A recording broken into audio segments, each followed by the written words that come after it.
Assalamualaikum warahmatullahi wabarakatuh. Kami dari kelompok 2 kelas 101 Sistem Informasi Universitas Siber Asia dengan anggota Yasin Fanhuri, Nadia Karlina, Aifika Naswari, Dio Deva Alavanta, Galih Rizky Pratama, dan Kesya Natania Putri.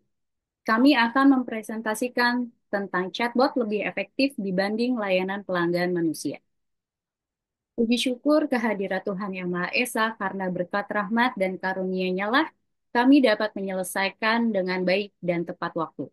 Makalah ini menjelaskan tentang layanan chatbot lebih efektif dibanding layanan pelanggan manusia. Tidak lupa pula kami mengucapkan terima kasih kepada Ibu Fesa Ashifa Nurul Haq Eskom MMSI selaku dosen mata kuliah Manajemen Teknologi Sistem Informasi yang telah memberikan ujian tengah semester tahun ajaran 2024-2025. Terima kasih kepada semua pihak yang telah berperan dalam penyusunan makalah ini. Berkaitan dengan makalah ini, kami banyak mendapatkan bantuan dan bimbingan dari berbagai pihak yang diterima oleh kami, baik secara langsung maupun tidak langsung. Kami menyadari bahwa makalah ini masih jauh dari sempurna, oleh karena itu kritik dan saran dari semua pihak yang bersifat membangun selalu kami harapkan demi kesempurnaan makalah ini. Akhir kata, kami mengharapkan semoga makalah ini dapat menjadi bahan bacaan yang informatif, bermanfaat bagi kita semua. Latar belakang. Seiring dengan kemajuan dan perkembangan zaman, di era digital dewasa ini, teknologi terus berkembang dengan pesat.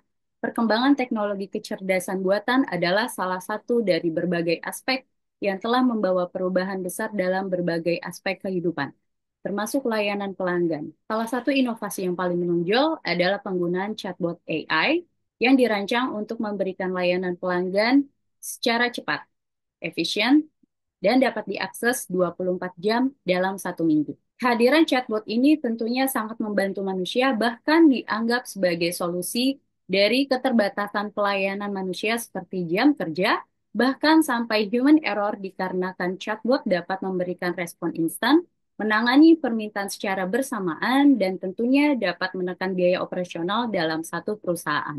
Namun di sisi lain, meskipun chatbot menawarkan berbagai keunggulan seperti kemampuan melayani tanpa henti, menangani beberapa bahasa, dan menyelesaikan tugas berulang, teknologi ini juga memiliki keterbatasan. Beberapa laporan menunjukkan bahwa pengguna sering merasa frustasi karena solusi yang diberikan chatbot tidak selalu sesuai dengan kebutuhan mereka, terutama dalam kasus yang membutuhkan pemahaman emosional atau penanganan masalah yang kompleks. Di sisi lain, layanan pelanggan manusia unggul dalam menunjukkan empati dan pemahaman emosional, meskipun seringkali terbatas oleh jam kerja dan menghadapi tantangan seperti tingkat turnover karyawan yang tinggi. Dengan meningkatnya adopsi chatbot dalam industri, muncul perdebatan tentang efektivitas teknologi ini dibandingkan dengan layanan pelanggan manusia. Pertanyaan utamanya adalah, apakah chatbot dapat sepenuhnya menggantikan peran agen manusia, atau apakah keduanya harus berkolaborasi untuk menciptakan pengalaman pelanggan yang optimal? Daftar isi makalah berupa rumusan masalah, tujuan dan manfaat penulisan, metode penulisan, dan landasan teori akan dijelaskan oleh Dio Deva Alavanta. Terima kasih Ayu. Berdasarkan penjelasan latar belakang tadi, kami telah merumuskan perumusan masalah, yaitu bagaimana tingkat efektivitas chatbot dibandingkan dengan pelayanan manusia dalam memenuhi, memenuhi kebutuhan pelanggan. Dengan beberapa poin utama, yaitu yang pertama, apa saja keunggulan dan kekurangan chatbot jika dibandingkan dengan pelayanan manusia. Yang kedua, dampak apakah yang akan timbul dari efek penggunaan chatbot. Yang ketiga, apa saja strategi terbaik untuk mengintegrasikan chatbot dan layanan pelanggan manusia agar tercapai keseimbangan antara efisiensi, empati, dan kepuasan pelanggan. Kemudian, tujuan dan manfaat penulisan makalah ini ada 4 poin. Yang pertama, menganalisis efektivitas chatbot dibandingkan dengan layanan manusia dalam memenuhi kebutuhan pelanggan. Kedua, mengevaluasi kekurangan dan keunggulan chatbot dan pelayanan manusia dalam memenuhi kebutuhan yang beragam. Ketiga, menganalisis dampak penggunaan chatbot terhadap lingkungan. Dan yang terakhir atau yang keempat, mengaplikasikan strategi penyeimbangan chatbot dan pelayanan manusia. Lalu metode penulisan makalah ini ditulis dengan menggunakan metode pendekatan kualitatif, di mana isi makalah ini didapatkan berdasarkan hasil dari analisis informasi secara tertulis, seperti pada artikel, jurnal ilmiah, dan laporan yang bertujuan untuk memahami dan membandingkan efektivitas chatbot dengan pelayanan manusia. Lanjut ke bab 2 landasan teori, dimulai dari definisi chatbot. Chatbot atau juga disebut sebagai conversational agent adalah sebuah program berbasis kecerdasan buatan AI atau AI yang dirancang untuk berinteraksi dengan pengguna melalui percakapan, baik dalam bentuk teks maupun suara. Chatbot menggunakan teknologi pengolahan bahasa alami atau Natural Language Processing atau NLP untuk memahami, menafsirkan, dan merespon masukan dari pengguna. Dalam konteks modern, chatbot sering digunakan sebagai bagian dari layanan digital untuk membantu pengguna dalam berbagai kebutuhan, seperti menjawab pertanyaan, memberikan panduan, atau bahkan melakukan transaksi.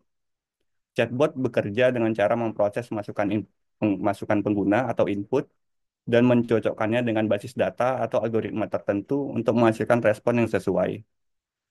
Teknologi ini dapat diterapkan di berbagai platform, termasuk situs web, aplikasi perpesanan seperti WhatsApp, Telegram, Facebook Messenger, dan yang lain, serta perangkat asisten suara seperti Amazon Alexa, Google Assistant, ataupun Siri. Secara umum, chatbot dapat dikategorikan jadi dua jenis utama berdasarkan tingkat kecerdasannya. Yang pertama yaitu chatbot berbasis aturan atau rule-based chatbot. Jenis chatbot ini beroperasi berdasarkan skrip atau aturan yang telah ditentukan sebelumnya. Chatbot chatbot hanya dapat merespon pertanyaan atau perintah yang telah diprogram, meskipun sederhana. Chatbot berbasis aturan memiliki keterbatasan dalam memahami konteks percakapan yang lebih kompleks. Chatbot rule-based chatbot ini sering kita lihat pada e-commerce kadang, seperti di Tokopedia atau di Shopee, yang mana dia memberikan opsi pilihan dan akan menjawab berdasarkan pilihan yang kita pilih.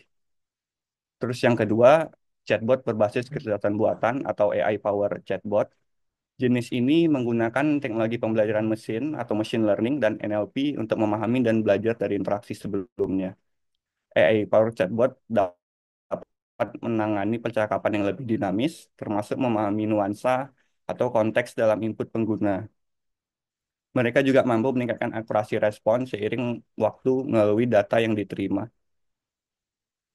Terus poin 22, fungsi dan tujuan chatbot.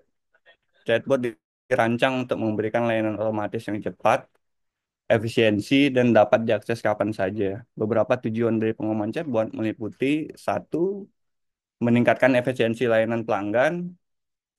Chatbot mampu menangani pertanyaan sederhana dan berulang dari pelanggan, seperti memberi informasi tentang produk atau layanan tanpa memerlukan intervensi manusia. Yang kedua, meningkatkan ketersediaan layanan. Tidak seperti manusia, chatbot dapat beroperasi 24 jam tanpa henti, memungkinkan pelanggan untuk mendapatkan bantuan kapanpun yang mereka butuhkan. Lalu yang ketiga, mengurangi beban kerja manusia. Dengan menangani tugas-tugas rutin, chatbot memungkinkan staf layanan pelanggan manusia untuk fokus pada kasus yang lebih kompleks atau memerlukan empati. Empat, menghemat biaya operasional. Dalam jangka panjang, chatbot dapat mengurangi biaya operasional karena menggantikan kebutuhan tenaga kerja untuk menangani pertanyaan umum. Kemudian, teknologi di balik chatbot. Teknologi chatbot melibatkan beberapa komponen utama, yaitu yang pertama, pengolahan bahasa alami atau NLP. NLP memungkinkan chatbot untuk memahami dan merespon bahasa manusia secara alami. Komponen ini mencangkup analisis sintaksis, semantik, dan konteks percakapan. Kedua, mesin pembelajaran atau machine learning. Melalui pembelajaran mesin, chatbot dapat meningkatkan akurasinya berdasarkan pola interaksi sebelumnya. Yang ketiga, basis data dan integrasi sistem. Chatbot terhubung dengan basis data atau sistem lain seperti CRM atau ERP untuk memberikan respon yang relevan berdasarkan informasi yang tersedia. Untuk poin selanjutnya akan dibahas oleh rekan kami kepada Yasin. Dipersilakan.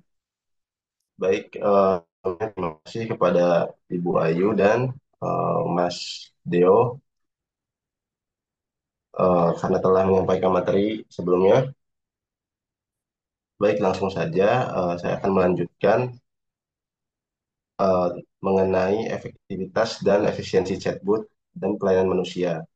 Layanan pelanggan berbasis chatbot dapat meningkatkan efisiensi operasional perusahaan. Menurut penelitian oleh PwC pada tahun 2008, menggunakan chatbot memungkinkan respon instan terhadap pertanyaan pengguna tanpa keterbatasan waktu dan kapasitas tenaga kerja manusia. Hal ini mengurangi waktu tunggu dan meningkatkan pengalaman pelanggan secara keseluruhan. Selain itu, chatbot dapat menangani beberapa pekerjaan sekaligus, mengurangi beban kerja pada staf layanan pelanggan manusia. Lalu untuk selanjutnya yaitu keunggulan chatbot. Yang pertama, tersedia 24 jam. Chatbot dapat beroperasi tanpa henti sepanjang waktu, memberikan layanan kepada pengguna waktu. Tentu ini sangat bermanfaat untuk memenuhi kebutuhan pelanggan yang membutuhkan jawaban instan di luar jam kerja. Lalu yang kedua ada efisiensi dan kecepatan. Chatbot mampu merespon pertanyaan atau permintaan pelanggan dalam hitungan detik, tanpa waktu tunggu yang biasanya diperlukan dalam layanan manusia. Dengan kemampuan multitasking, chatbot dapat menangani banyak pelanggan secara bersamaan tanpa menurunkan kualitas pelayanan. Lalu yang ketiga, biaya operasional yang rendah. Menggunakan chatbot lebih hemat dibandingkan memperkerjakan tim layanan pelanggan yang besar. Meskipun memerlukan investasi awal untuk mengembangkan dan mengintegrasi, biaya operasional chatbot lebih relatif rendah dalam jam. Lalu yang keempat adalah konsistensi data layanan. Chatbot memberikan respon yang seragam dan konsisten sesuai dengan data atau program yang telah ditentukan. Ini menghindari variasi atau kesalahan yang memungkinkan terjadi dalam layanan pelanggan manusia. Lalu yang kelima, penanganan tugas rutin dan berulang. Chatbot sangat efektif dalam menangani tugas-tugas sederhana seperti menjawab pertanyaan umum, panduan penggunaan produk atau layanan, lalu mengelola pemesanan atau layanan otomatis. Nah, untuk poin keenam yaitu personalisasi berbasis data. Dengan integrasi teknologi kecerdasan buatan atau AI, chatbot dapat menggunakan data pelanggan untuk memberikan layanan yang lebih personal.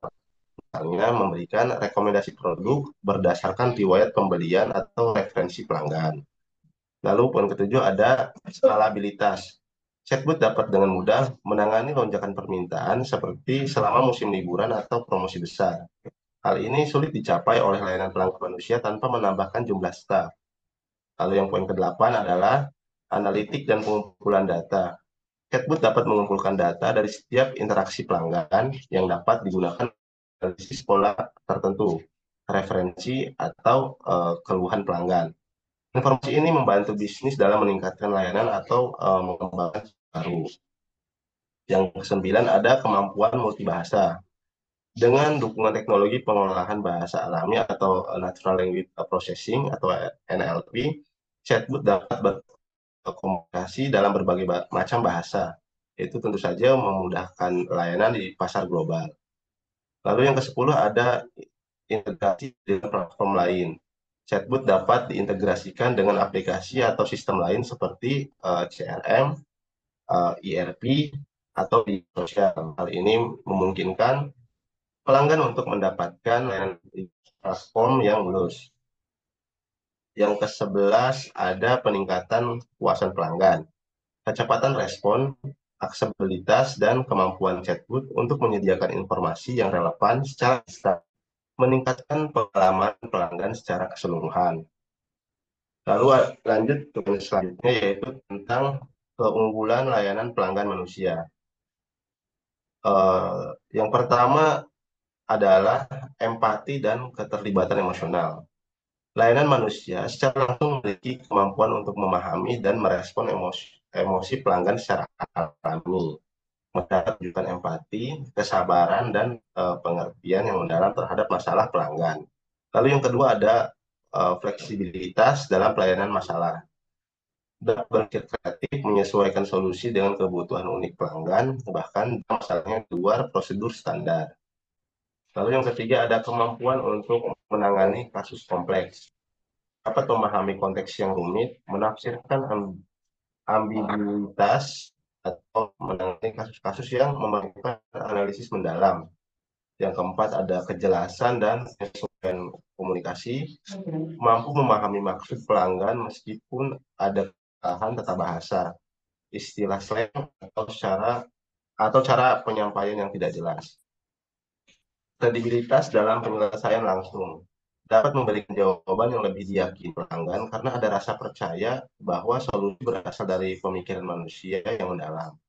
Yang keenam ada kemampuan untuk berimprovisasi, dapat mengambil keputusan di luar prosedur standar untuk memberikan pelanggan terbaik kepada pengalaman terbaik kepada pelanggan. Yang ketiga ada menangani pelanggan yang frustasi, efektif dalam menangani pelanggan yang marah atau frustasi dengan tenang atau sabar, memberikan solusi yang dapat meredakan emosi. Yang kesembilan ada kemampuan multitasking yang realistis, dapat menangani beberapa pelanggan meskipun jumlahnya terbatas, tetapi memberikan perhatian penuh dalam setiap interaksi. Baik, materi selanjutnya akan dilanjutkan atau disampaikan oleh Pak Galih. Tempat dan waktunya dipersilahkan. Terima kasih. Oke, baik. Terima kasih Kak Yasin. Baik, selanjutnya saya akan melanjutkan materi pembacaan materi berikutnya, yaitu tentang keterbatasan chatbot. Nomor satu, keterbatasan pemahaman konteks. Chatbot sering mengalami kesulitan dalam memahami konteks percakapan yang kompleks dan ambigu. Responnya seringkali berbasis pada pola kata kunci atau algoritma yang telah diprogram, sehingga sulit untuk memahami maksud pengguna secara lebih mendalam. Kurangnya empati dan keterlibatan emosional. Chatbot tidak memiliki kemampuan untuk menunjukkan empati atau merespon emosi pelanggan secara alami, seperti rasa frustasi atau kesedihan. Dalam situasi emosional, pelanggan sering merasa lebih nyaman berbicara dengan manusia dibanding dengan chatbot. Selanjutnya, keterbatasan pada kasus kompleks. Chatbot umumnya dirancang untuk menangani tugas-tugas rutin dan sederhana. Ketika dihadapkan dengan kasus yang kompleks atau memerlukan analisis mendalam, chatbot seringkali gagal memberikan solusi yang memadai. Situasi seperti pengaduan teknis yang spesifik atau masalah hukum memerlukan intervensi manusia. Kemudian ketergantungan pada data yang ada. Chatbot hanya memberikan jawaban berdasarkan data atau informasi yang telah diprogram sebelumnya. Jika basis data tidak lengkap atau usang, chatbot dapat memberikan informasi yang salah atau tidak relevan. Respon yang kadang-kadang generik. Chatbot seringkali memberikan jawaban yang generik dan kurang personal, yang dapat membuat pelanggan merasa tidak dihargai. Hal ini terutama terjadi jika chatbot tidak diprogram untuk menangani variasi percakapan secara luas. Kemudian keterbatasan bahasa dan dialek. Meskipun banyak chatbot didukung oleh teknologi Natural Language Processing atau NLP, kemampuan mereka dalam memahami bahasa informal, slang, atau dialek lokal masih terbatas. Kesalahan ini dapat menyebabkan salah tafsir dan frustasi bagi pengguna.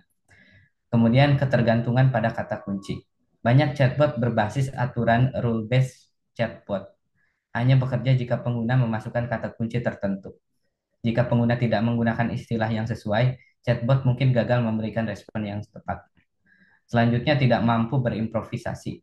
Chatbot beroperasi berdasarkan algoritma yang telah dirancang dan tidak dapat mengambil keputusan di luar aturan yang telah ditetapkan.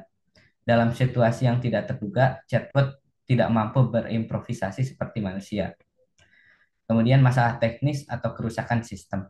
Chatbot dapat mengalami gangguan teknis seperti crash atau kegagalan dalam merespon permintaan pelanggan.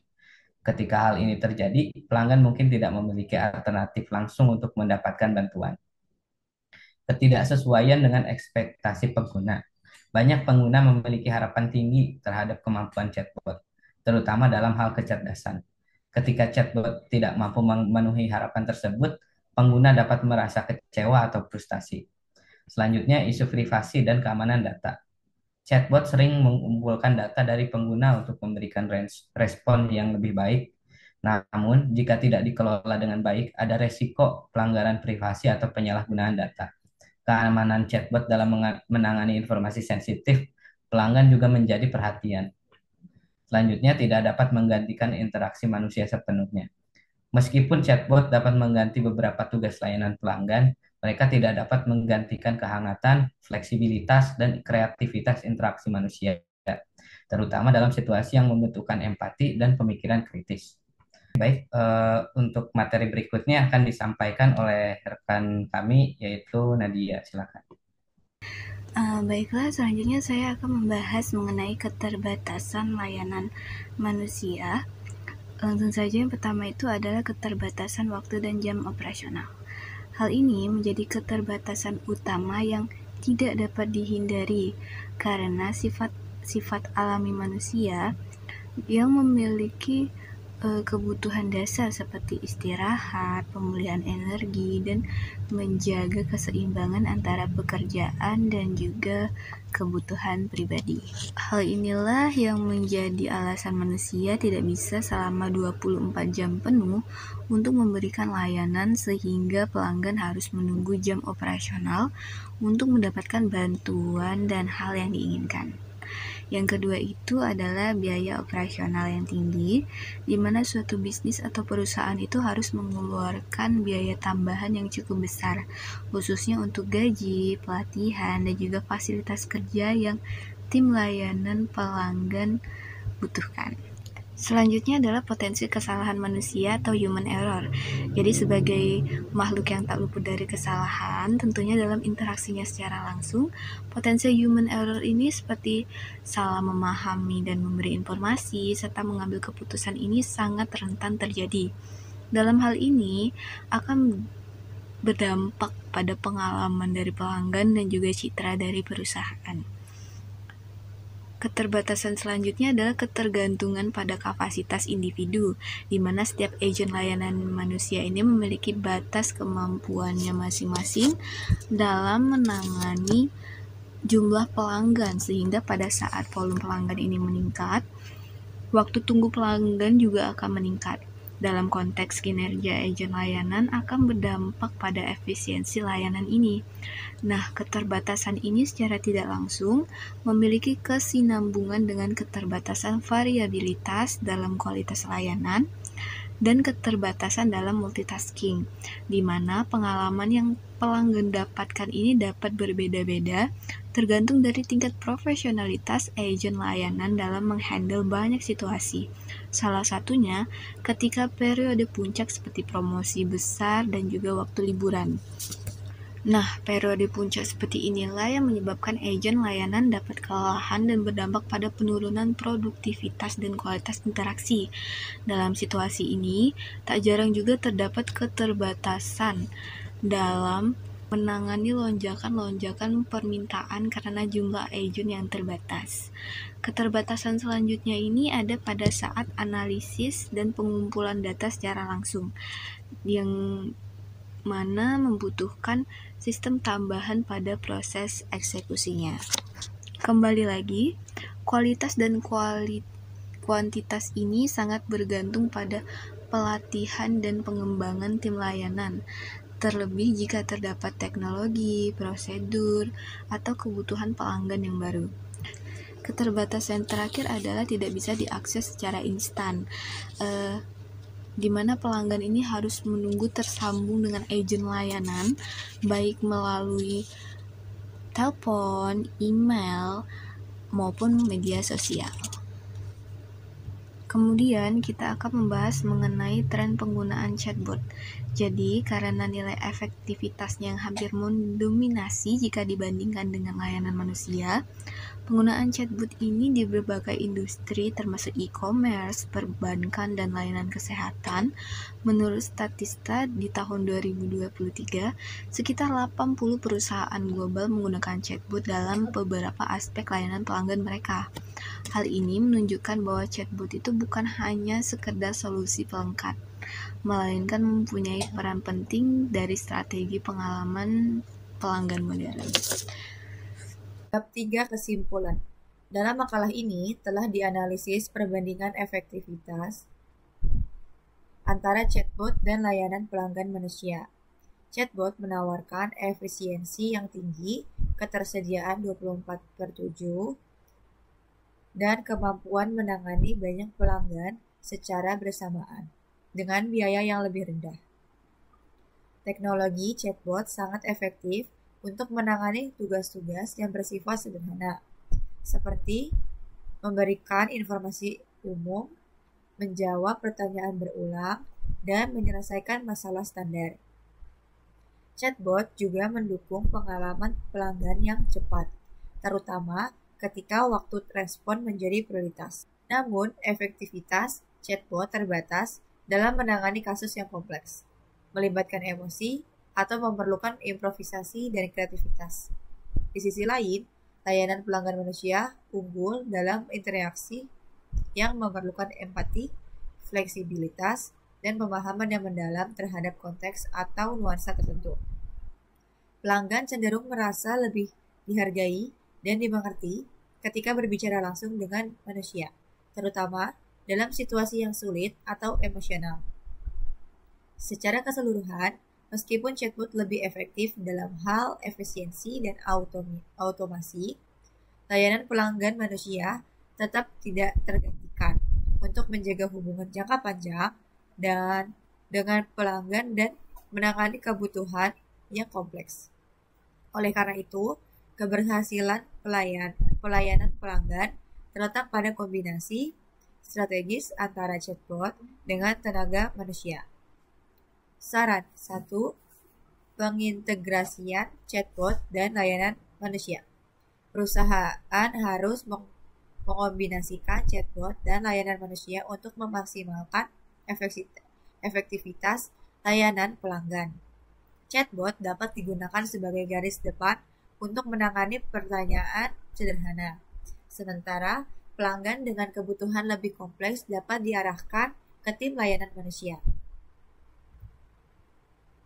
2. Peningkatan kapabilitas chatbot. Perusahaan dapat meningkatkan kemampuan chatbot dengan teknologi kecerdasan buatan AI, seperti pembelajaran mesin atau machine learning, dan pengelolaan bahasa alami atau natural language processing untuk memberikan jawaban yang lebih relevan dan fleksibel. 3. Pelatihan layanan pelanggan manusia. Tim layanan manusia perlu dilatih secara berkala agar tetap kompeten dalam menangani pelanggan dengan empati, profesionalisme, dan kemampuan penyelesaian masalah yang tinggi.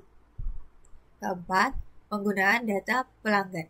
Chatbot dan layanan manusia harus didukung dengan data pelanggan yang relevan untuk memberikan pengalaman yang lebih personal dan efektif.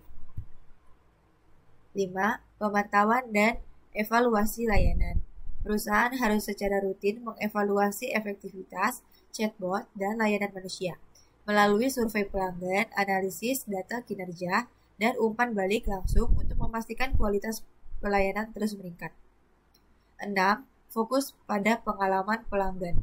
Meskipun chatbot menawarkan efisiensi, perusahaan tidak boleh mengabaikan pentingnya pengalaman pelanggan yang personal. Memastikan pelanggan merasa dihargai dan dipahami harus menjadi prioritas utama. Baik, mungkin hanya itu yang bisa kami sampaikan. Kurang lebihnya mohon maaf bila ada kesalahan kata. Terima kasih. Wassalamualaikum warahmatullahi wabarakatuh.